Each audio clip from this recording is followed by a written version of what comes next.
Hey YouTube, Magnum Prime here, posting a short video on my collecting story as part of Rudy Zissou's Blast from the Past.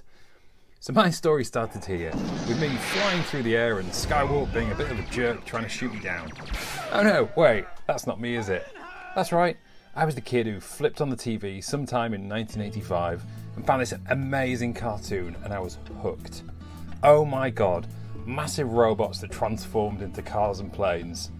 I didn't see much of the initial cartoon, somehow missing it each week, but it made an impression and I must have been acting out scenes and going on about it loads and loads because I was lucky enough to get my first Transformer. And for a year or two, one or two bots, mainly a random selection gifted from a clear out like him, and weirdly this guy, I still don't know how I got this, these were my Transformers. A little later, I had my mind blown when I got Optimus one Christmas. And then the following Easter, a passing uncle gave me Metroplex, which blew my mind even further. And wow, these guys got played with a lot. But Transformers really kicked off to a new level for me a couple of years later when I got hold of the movie on VHS. And then also the Rebirth parts 1, 2 and 3. And with that, for the next few years, every time it was my birthday or Christmas, I'd get a couple of Transformers from my parents and aunties and uncles. And looking back, I was actually pretty lucky with the ones I got. Of course, a couple of times there'd be a random one that I'd never heard of or seen in the cartoon, like this guy. And this guy. I had no clue who these were, because I'd never seen them in anything and I had no reference, which just goes to show the power of story and imagination with these things. Anyway, they never got played with, and in fact they were pretty much left at the bottom of the toy box, complete with all their accessories, and in one case, the instructions. Anyway, the others got played with a lot, and I've got really fond memories of acting out the one or two cartoons that I had, and making up new stories along the way. But eventually, they too went into the box and became a fond memory. Then childhood ended, the 90s happened, I grew up, got a job, became serious, got married, had kids, and then one year my brother was clearing out my parents' attic and asked if I wanted my old Transformers back. And I was like, sure, yeah, why not? I suggested to my wife that maybe the kids can play with them, and she was like, yeah, go on then. So my eldest was 3 and the twins were 2, and they would have played with anything to be honest. But yep, I gave them my G1 Transformers, most of which were complete with all the accessories. Aww. But my wife did stop me handing out this one.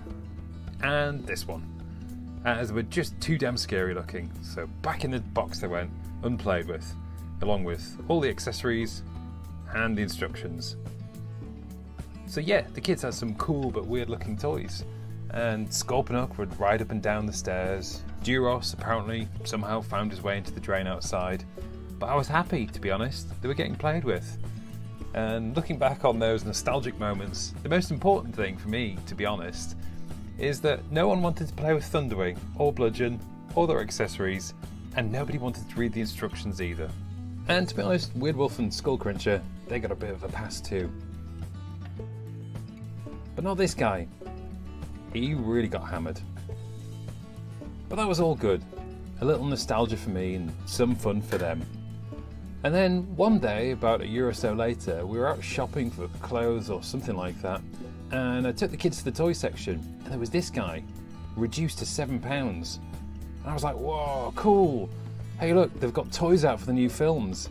And my wife was like, well, yeah, idiot, that's why they make the films, to sell toys. I was like, oh yeah, but the movies are crap though, weren't they? And she was like, yeah, well, they probably would have made loads of people happy if there'd been a little bit more G1, but you know what, on balance, they probably did a good thing by bringing in a whole new generation of fans and keeping the brand alive. I was like, yeah, you're probably right, thinking about it. And then she said, well, why don't you get it? So, yeah, he came home and I bought my first Transformer in 20 years. Then, a few days later, the kids took him to nursery or something and left him there, and I totally didn't freak out about it. Not at all. But I did look on eBay to see if I could get him cheap again, and found tons of Transformers on there. And then I found out that people really liked the old stuff, like really liked them. So followed 2 days of rummaging around every box in the house and the drain outside to pick up Duros, and amazingly I had the old crew back together again. Some were pretty beaten up, but most of them were actually in pretty good shape, and 2 in particular were mint. Now, I'd like to tell you that all these guys were still with me, but it turns out that 3 kids going to nursery at the same time is really, really expensive. So yeah, most of them did sadly go, but I kept a few. Not this guy though, he didn't make it at all. What's really amazing though are the random little things that got me hooked on Transformers. That chance viewing one Saturday morning got me hooked. But as an adult, that one purchase for £7 and then searching through eBay to find a replacement actually led me into the hobby. And when money got better, I got into collecting. I've grown collections, sold collections, bought classics, Chug, Masterpiece, and lately third-party Legends have been quite the thing. And at one point I had a real thing for Takara Legends. I just loved the presentation, the box art, and the Japanese writing. And I'd like to say I've been continually impressed with the main line, but for me lately, in my experience, they've slid a little compared to some of the third-party stuff. That said, an experience with Masterpiece Hound did make me mad enough to start up a YouTube channel, complete with cheesy music and everything. And it's been great, actually. I've really enjoyed getting figures that I probably wouldn't have bought without the channel, but I've also bought a few that weren't so great and had to say horrible things about them. And I don't really like crapping on toys. I want to do something a little bit more fun, light-hearted, and with a bit more passion for the hobby. So it's quite timely, really, that I caught a show that Kato did a couple of weeks ago with a guy called Are Russ, who has an absolute Aladdin's cave of Transformers. Honestly, it's like a museum. And if you haven't checked out his channel, you really should. I'll put a link down below. He's doing a video today as well, so that'll be great. Really looking forward to that. And just seeing all that G1 goodness and kind of being reminded of how awesome most of the original toy line was, it's really given me the nudge I needed to kind of put down the third party just for a little while.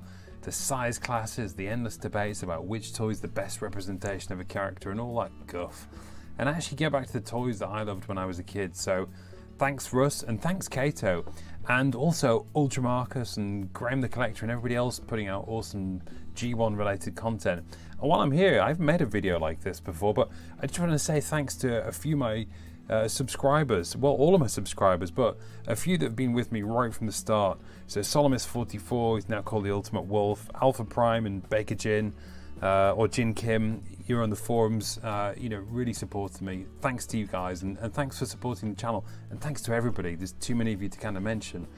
So here we are after, hours of pouring through this book and this book. This is fantastic. This is like basically all of the artwork from the original G1 boxes and releases, and also this book as well. This is a tip off from Russ, and this is just everything. It's even got like all the Japanese releases. It's all in Chinese, so I don't know what's being said other than the character names, and it's just basically a picture of every figure. But these are kind of going to be my guides for the next sort of segment of this channel.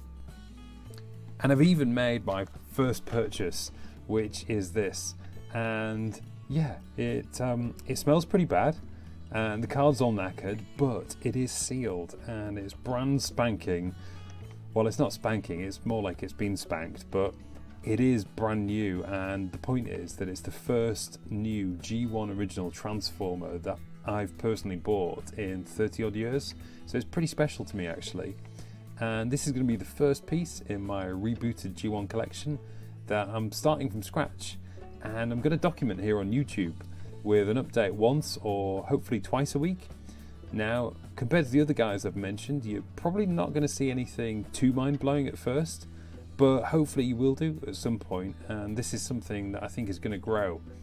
So I did actually have a crazy idea of unboxing sealed G1 originals, but then I checked the prices and that's not going to happen. Apart from this one, he will be uncarded because according to Russ, the price I paid for it is pretty safe to open. So we will do that for the first update that I'll post later. So look, that's been my collecting story. And if you've made it this far through the video, thank you so much. Thanks for watching. Make sure to check out the other videos going out today as part of Blast from the Past. And hats off to Rudy for setting this up. I think it's a brilliant thing. Thanks for watching, take care, and bye for now.